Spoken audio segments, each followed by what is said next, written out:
श्रीराम समर्थ.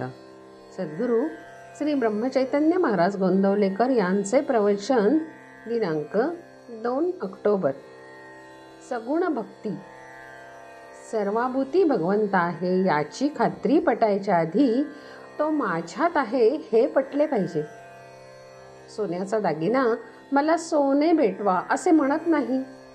त्याचप्रमाणे मला भगवंत बाहेरून कुठून भेटायचा आहे असे नाही समजू. तो आपल्या जवळच आहे.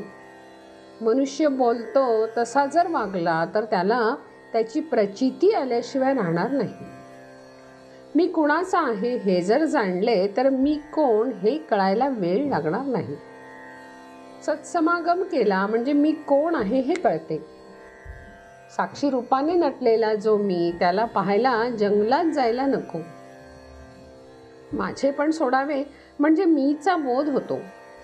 भगवंत चोहोकडे भरला आहे असे आपण नुसते तोंडाने म्हणतो, पण त्याप्रमाणे वागत नाही हे आपले चुकते. भगवंत माझ्यात आहे तसाच तो दुसऱ्यातही आहे हे आपण सोयीस्करपणे विसरून जातो.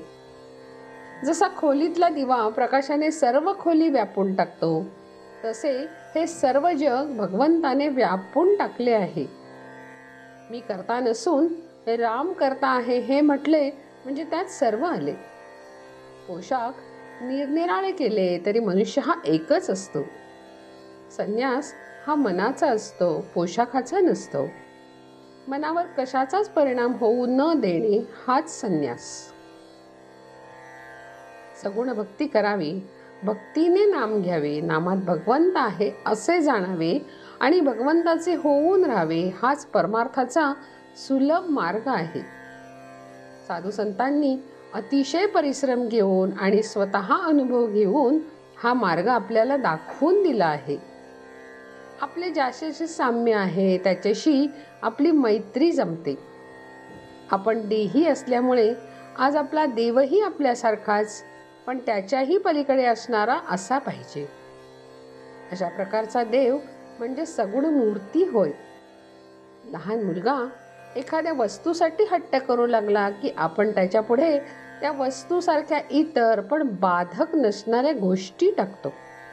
त्याचप्रमाणे सगुणोपासनेचा परिणाम होतो.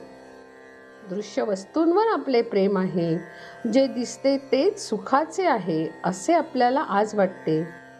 म्हणून आपणच आपल्या कल्पनेने भगवंताला सगुण बनवला आणि त्याची उपासना केली. आपली बुद्धी निश्चयात्मक होण्यात या उपासनेचा शेवट होईल. आग्रह आणि प्रेम फक्त एका भगवंताच्या ध्येयाबद्दल असावे. इतर ध्येय असावीत पण त्यांचा आग्रह नसावा. प्रपंचामध्ये व्यवहार होत असताना भगवंतापासून वृत्ती हलत नाही तेव्हा तिला सहज समाधी असे म्हणतात. सहजपणाने जगणे म्हणजे सहजपणातून वेगळे न राहणे हीच सहज समाधी होय. राम सर्व करतो आणि राम माझा दाता आहे ही भावना ज्याची स्थिर झाली त्याच्यावर भगवंताची कृपा झाली असे समजावे. त्याच्या जन्माचे सार्थक झाले हे सांगणे नकोच. नाम घेताना स्वतःचा विसर पडणे ही सर्वोत्कृष्ट समाधी होय. नामात स्वतःला विसरण्यास शिकावे. जानकी जीवन स्मरण. जय जय राम.